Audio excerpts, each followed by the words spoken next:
David Crook, Managing Director and CFO of Charger Metals.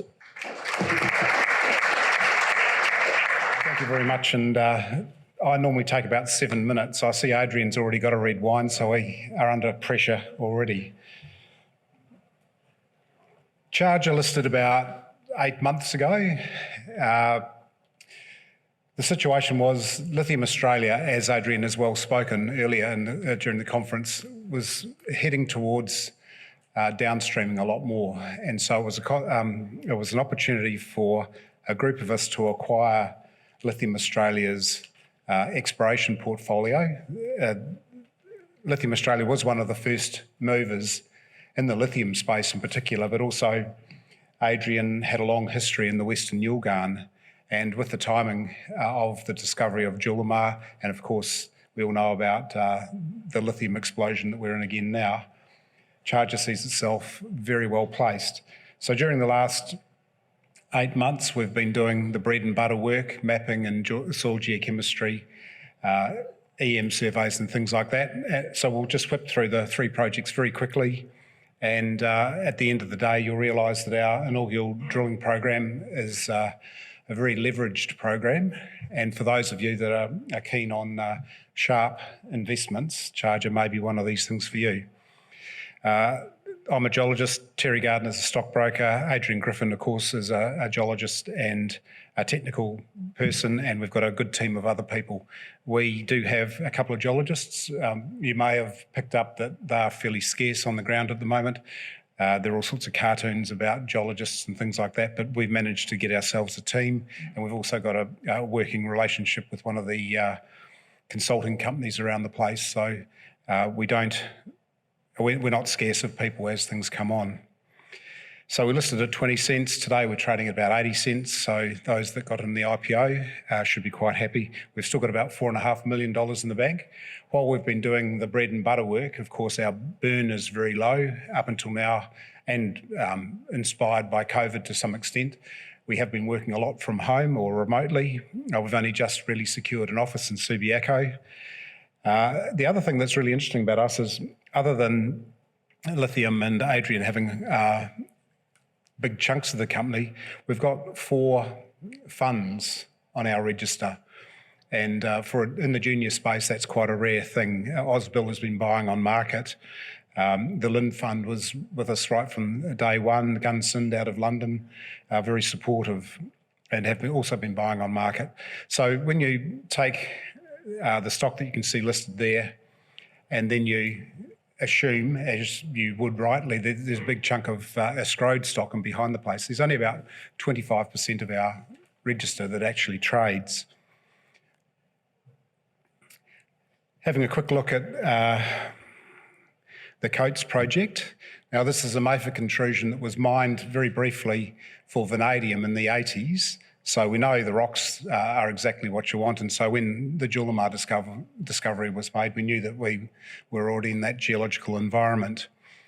Some bauxite work that had been done 15 years ago had demonstrated that there were nickel anomalies, copper anomalies with coincident platinum group elements.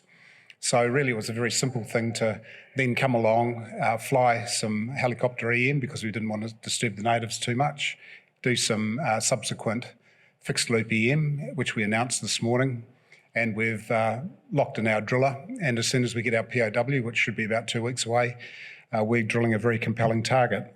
So flipping through the stuff that you're probably well aware of now, this is an image of the electromagnetic helicopter survey data. White is good, and the white with red spots is particularly good.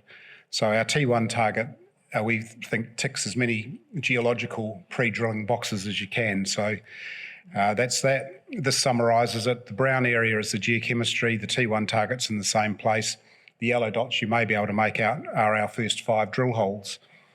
So it's a case of the right geology, good vectoring geochemistry, an EM conductor sitting exactly where it would want to be. So let's get in and drill it. So 2 weeks from now, we could be quite a different company. Now, circling back to our first slide, you would have seen that on a good day, after today we're at about 80 cents, 50 million shares on issue, 5/8 of 40, a market cap of about $40 million. Our neighbours in the area, of course, are Chalice, $3 billion, and several other companies that are well in advance of us. So there's leverage point number one. If we get some sulphides in this area, we're off and people should be happy. Bino is our leverage point number two. You can see the grey area there, that's core lithium. They have their Finniss project. It's just outside of Darwin. They are in construction now. They've started mining. They're talking about having ore on the pad before the end of the year. We've got about 60 square kilometres out there, entirely surrounded by them, but with good access. So we've done the same sorts of things. I should say all of those blue dots are known pegmatites, and this area has been known for tin and for tantalum, not so much spodumene, but core are, of course, changing that now. So we went out and did our geochemistry, and the red dots and the white dots there are very good lithium anomalies. The 7-Up one on the right-hand side, that's 1.5 kilometres long, so it's big for the Northern Territory. The Megabuck's very well named, I think, and it's got the road going through it. There are tin mines there. Our guys have been up there and mapped it. The pegmatites are real enough. There's no mistaking the fact that these are good pegmatite fields.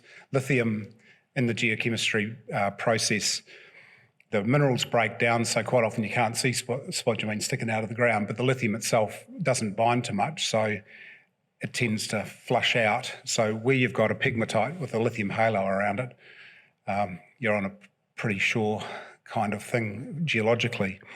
And I should also add that every instance of lithium in this belt is spodumene. You don't get the other more dodgy forms of lithium so much. So again, we think that we're in a very low risk area. There's a photograph of our geologists on the ground with a pegmatite sticking out of the ground. We flew aeromagnetics there. We can see the lay of the land. It's in that northeasterly kind of orientation, the pegmatites. That's been processed to show pegmatites, and so we think that we can see some of these in the ground or in the imagery. A couple of things to look at on the, I don't know which screen to point at. At the top of the page, just in the white, there's something you can't read called Ahoy, and we'll have a look at that in a moment, and also round about where the 0 is on the scale bar. We'll talk about that in a minute too. So Ahoy, I just referred to, Core Lithium has just announced these results a few months ago, and similarly down where the 0 was on the scale bar, they've just announced this week some very nice spodumene results, and all of these, as you saw, are on a northeast orientation, and so should continue into our ground. We're well into our approval process, but as we heard from the last speaker, they have wet seasons in Africa. We do in Darwin as well. And one of our investors was in Darwin Airport late last week looking out the window, and he couldn't even see the plane. It was just absolutely belting down with rain. So a very wet season up there.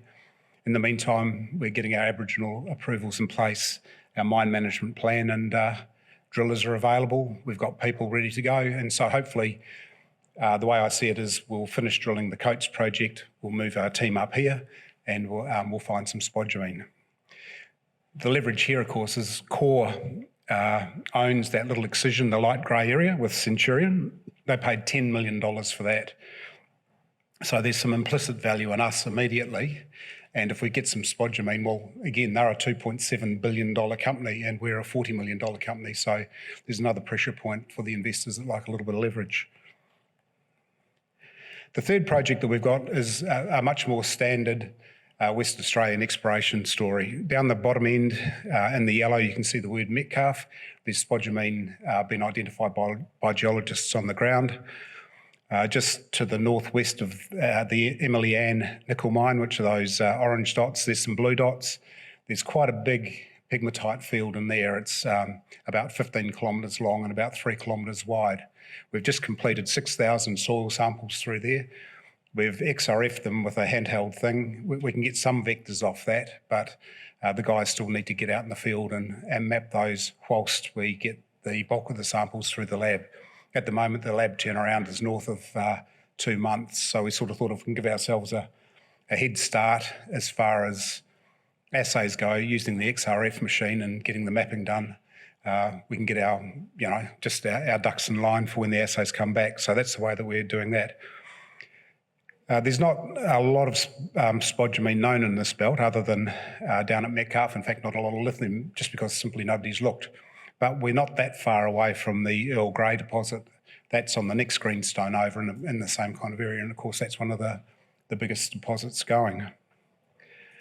So summarising on what we've said there, the rocks down the bottom are spodumene pegmatites sticking out of the ground. The image to the top right, that's some new geochemistry with a howling lithium anomaly. That's over 400 metres long. We're doing our conservation management plant with a view to drilling that at some stage soon. And the Mount Day area, we've completed, as I said, 6,000 soil samples. We've XRF'd all of those. We are getting some really nice fat rubidium anomalies, which is often a pathfinder. Well, it certainly shows that you're in an LCT pegmatite field. So wrapping up, we are a new company. We've listed for 8 months. We're trading at 4 times our listing price.